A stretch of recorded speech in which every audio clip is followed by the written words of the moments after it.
I'm going to go over 3 different design methods or approaches that designers can use to help them determine if a design will work for someone with a disability. My name's Angela and I'm a visually impaired designer. If you like this video, please subscribe below. Designing with disabilities in mind. Hey everyone, hope you're all doing well and you're able to find some peace in all the craziness that's going on. Before I get into the video, I wanted to ask you all a question.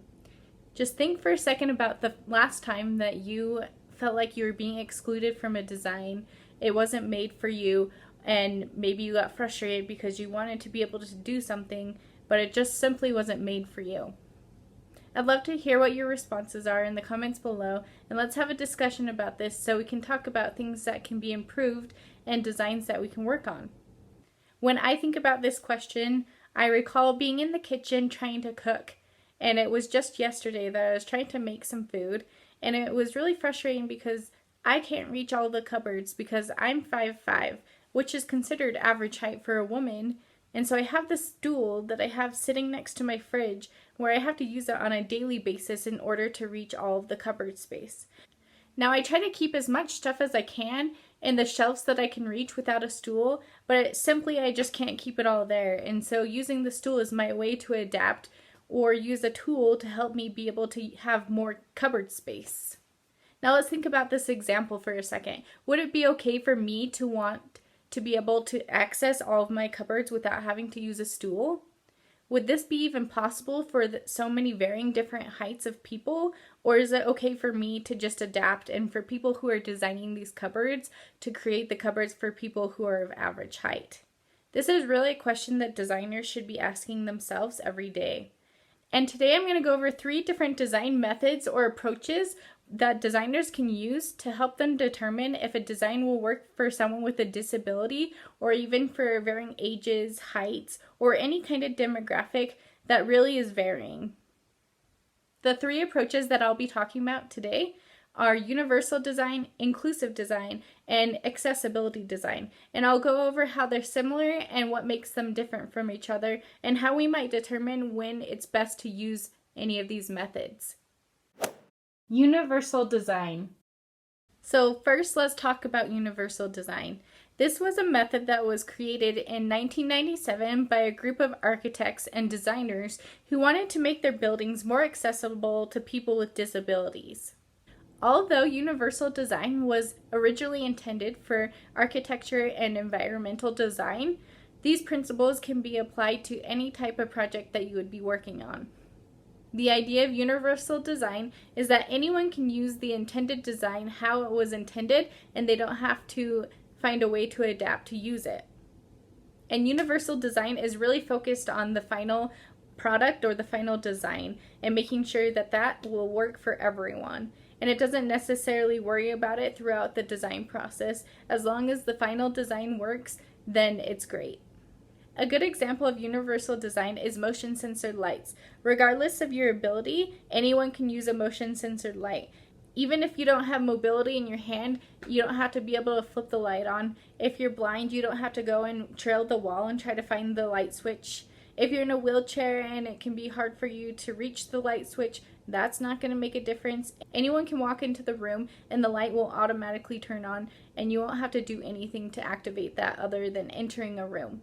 In contrast, we also have smart lights that can be activated by your voice, maybe using Siri, Alexa, or Google. But if you can't talk or you can't hear, then this would become difficult for you to be able to do. And so this is why a motion sensor light is more of a universal design than talking to a device and having them turn on the lights for you. And while using voice activated light turning on can help a lot of people, including people who are visually impaired, it doesn't help everyone. Inclusive design. The next design approach is inclusive design, and this is what I really focused on in grad school, so I look forward to sharing more details about inclusive design in the future. So inclusive design really focuses on the process and not the final result, and being able to make sure that groups that are being excluded within the design process are being considered.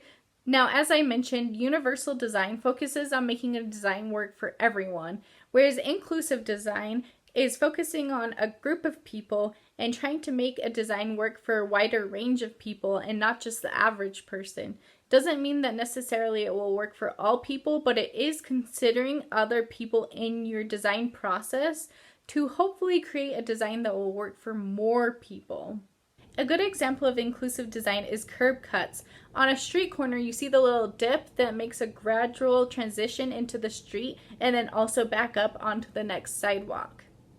Curb cuts were originally designed to help people in wheelchairs so they would have access to go up and down streets without having to have a ramp or some type of way to adapt. Curb cuts can also be super helpful for people with strollers or people who can't lift their legs up as high, who might be older or have some type of mobility disability. And so these curb cuts can really help a lot of people, but in the design process, they were thinking about people who were in wheelchairs originally, and now it helps a wider range of people than they originally were intending. Now, one thing that wasn't considered when curb cuts were originally created was people who were visually impaired and blind who were using canes to help them get around. Now, they first found that when they created the curb cuts, that people who were blind were going into the streets without even realizing, because it was so gradual of a transition, that they would use their cane to go down, but they wouldn't even notice that they were in the street all of a sudden. And this is when the raised tactile pavement dots that you see on the streets were created. The people who created curb cuts weren't necessarily thinking about this issue when they created the curb cuts for people in wheelchairs. Accessibility design. The third design approach is accessibility design. This is probably the one that most people are familiar with. So some good examples would be Braille being added to anything, so it makes people who are visually impaired who know Braille have access to read text they wouldn't necessarily be able to read with their eyes. Or another example would be closed captioning being added to video for people who are hard of hearing, so that they can watch a video and still know what's happening without having to hear it.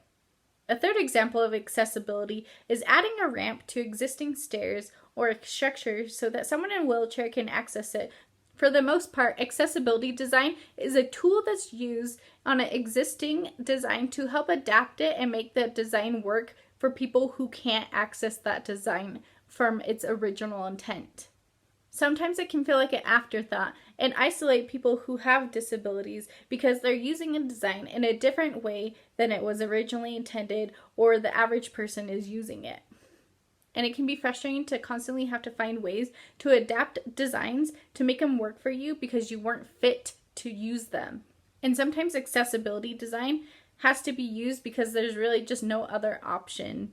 And it does help people be able to have access to something that they didn't have before. Multiple approaches. Now you might be wondering if it's possible for a design to fit into more than one of these approaches. And the answer is yes. So I kind of think about these three different approaches being a Venn diagram, where it's the three circles where there's overlap and there's parts where they don't overlap. So if you think about the parts that have two different approaches that are overlapping, a couple of examples would be a desk that has the ability to higher or lower the desk height. So whether you want it to be a standing desk, a sitting desk, if you're in a wheelchair and maybe your seat is a little higher than a typical seat, you can adjust it for that, or any other reason why you might want to be able to adjust the height of a desk.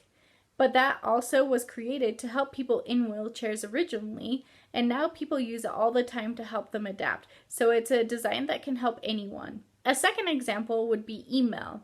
Email was originally created by someone who was hard of hearing because phones existed and people would talk to each other on the phone back in the day, but they didn't have a quick way to communicate other than snail mail or maybe even a telegram.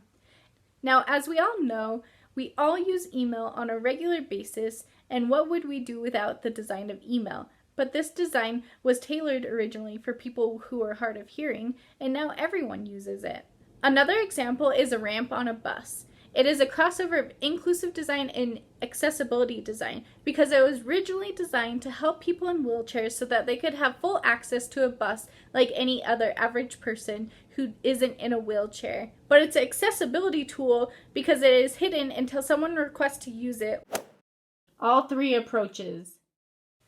A great example of all the overlap would be an accessibility button that's on the outside of a building, and accessibility buttons were originally designed for people in wheelchairs to help give them access to buildings, because it can be very difficult to maneuver your wheelchair and also open a door at the same time. And it's an accessibility tool because it helps people in wheelchairs be able to access the building when maybe they wouldn't be able to without this aid. I get asked a lot if I think one of these approaches is better than the other. And I think that the answer is that they all have a time and a place, and they can be used in different situations. If designers can understand these approaches and when it's appropriate to use them, then this will really increase the amount of times that people with disabilities will have access to designs.